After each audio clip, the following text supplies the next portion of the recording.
ഇന്നലെ ഞങ്ങൾ ലീഗിൻ്റെ പട്ടിക പ്രഖ്യാപിച്ചു. കോൺഗ്രസും ഏതാണ്ട് ഒരു ഭൂരിപക്ഷം സീറ്റുകളിലേക്കുള്ള കോൺഗ്രസിൻ്റെ സ്ഥാനാർത്ഥിയെ പ്രഖ്യാപിച്ചു കഴിഞ്ഞു. UDFിൻ്റെ ഘടകകക്ഷികളും സ്ഥാനാർത്ഥികൾ പ്രഖ്യാപിച്ചു കഴിഞ്ഞിട്ടുണ്ട്. അപ്പോൾ ഇനി അംഗത്തിലേക്ക് ഇറങ്ങുകയാണ്. നല്ല ആത്മവിശ്വാസമാണ്.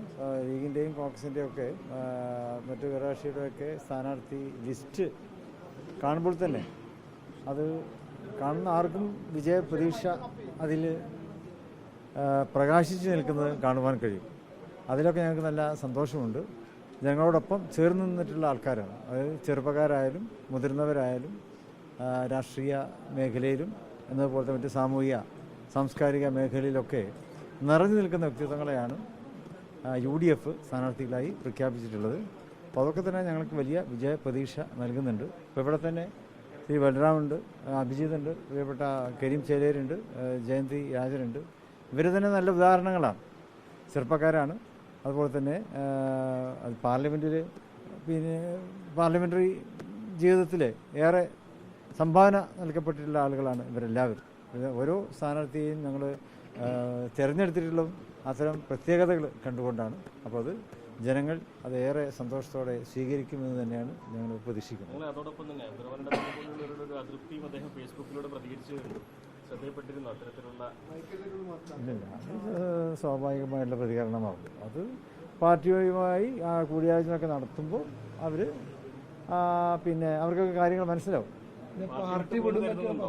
ഇല്ലില്ല, അങ്ങനെയൊന്നുമില്ല. അങ്ങനൊരു സീറ്റ് കിട്ടിയിട്ടില്ല എന്ന് വിചാരിച്ചിട്ട് പാർട്ടിയിൽ നിന്ന് പോകുന്ന ആളുകളൊന്നുമല്ല അവരൊക്കെ പാർട്ടിയിൽ കാലങ്ങളായി പ്രവർത്തിച്ച് വരുന്നവരാണ്. അവർ MLA ആയിട്ടുള്ള ആൾക്കാരാണ്. മറ്റ് പാർട്ടി കൊടുത്തുള്ള സ്ഥാനമാനങ്ങളൊക്കെ വഹിക്കുന്നവരാണ്. അപ്പോൾ അതിൻ്റെ ഒക്കെ വിലമതിക്കുന്നവരാണ്. അവരൊന്നും അതിൻ്റെ പേരിൽ പാർട്ടി വിട്ടു പോകുമെന്ന് ഞങ്ങളാരും വിചാരിക്കുന്നില്ല. വനിതകൾക്ക് പ്രാതിനിധ്യമുണ്ടെങ്കിൽ വനിതാ ലീഗിൽ നിന്ന് ആരും ഭാരവാഹികളാരും സ്ഥാനാർത്ഥികളായിട്ടില്ല എന്നൊരു ആ രീതിയിലുള്ള വിമർശനം കൂടി ഉയർന്നിട്ടുണ്ട്.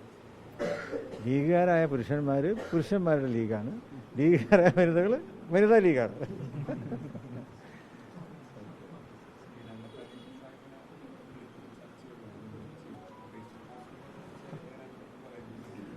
ഞങ്ങൾ ചർച്ച ചെയ്യും. അങ്ങനെ അതിർത്തി ഉണ്ടെങ്കിൽ നമുക്ക് എന്തുകൊണ്ടാണ് അതിർത്തി പ്രകടിപ്പിക്കുന്നത്, അവരുടെ വികാരങ്ങൾ എന്താണ് എന്ന് പാർട്ടി ചോദിച്ചറിയും. അവരാരും ഞങ്ങൾ പുറത്തു നിർത്തില്ല. ഒരു സ്ഥാനാർത്ഥിത്വം കിട്ടാത്തവരാരും ഞങ്ങൾ പുറത്തു നിർത്തൂല. അവരെ പാർട്ടിയോട് ചേർത്തി കൊണ്ട് തന്നെ നമ്മൾ മുന്നോട്ട് പോകും.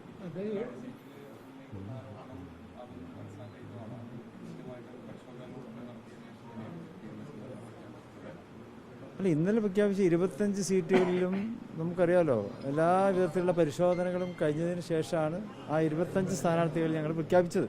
നിങ്ങൾ പത്രക്കാർക്ക് തന്നെ അത് പറഞ്ഞല്ലോ, ലീഗ് എന്തിന് എത്ര സമയം ചെലവഴിക്കുന്നത് എന്ന് നിങ്ങളൊക്കെ ചോദിക്കുകയുണ്ടായി. അപ്പോൾ അതുകൊണ്ട് തന്നെ ഇപ്പം നിങ്ങൾ ചോദിച്ചതിന് അർത്ഥമൊന്നുമില്ല. ഓരോ മണ്ഡലത്തിനും ആരെയാണോ യോജ്യമായിട്ടുള്ളത് അതാണ് നമ്മൾ പ്രഖ്യാപിച്ചത്. അത് ഞങ്ങളുടെ ശ്രദ്ധയിൽപ്പെട്ടിട്ടില്ല. അല്ല, അവർ അതായത് സ്ഥാനാർത്ഥിത്വം പ്രതീക്ഷിച്ചവർക്ക് സ്വാഭാവികമായിട്ടും ചില നിരാശയൊക്കെ ഉണ്ടാവും. അതിപ്പോൾ അവർ നിങ്ങൾ പത്രക്കാർ മൈക്ക് തൂക്കി പിടിച്ച് പോകുമ്പോൾ എന്തെങ്കിലും പറയണമല്ലോ, ആ നിലക്ക് അവർ പറയും. നിങ്ങൾ അതേ സമയത്ത് നിങ്ങൾ മുനീർ സാഹിബിൻ്റെ അടുത്ത് പോയി നിങ്ങൾ വേറെ വല്ലതും കിട്ടുമെന്ന് വിചാരിച്ചു. പക്ഷേ മുനീർ സാഹിബ് വളരെ പക്വതയോടെയാണ് അതിന് പ്രതികരിച്ചതെന്നുള്ള ഞങ്ങൾക്ക് വലിയ സന്തോഷമുണ്ട്.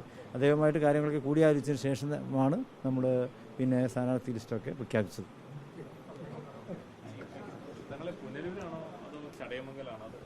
അത് ഇന്നത്തോടു കൂടിയ തീരുമാനമാവുള്ളൂ. കാരണം കോൺഗ്രസിൻ്റെ നേതാക്കൾ ഡൽഹിയിൽ നിന്ന് ഇന്നലെ അവർക്ക് അവിടെ ആയിരുന്നല്ലോ. അപ്പോൾ നാട്ടിൽ വന്നിട്ട് ശേഷം ഞങ്ങൾ കൂടിയാലോചന നടത്തും. മിക്കവാറും ഇന്ന് തന്നെ ഉണ്ടാവും. നേതാക്കളെ കിട്ടുന്ന മുറക്ക് ഇന്ന് തന്നെ നമുക്ക് പറയാൻ പറ്റും.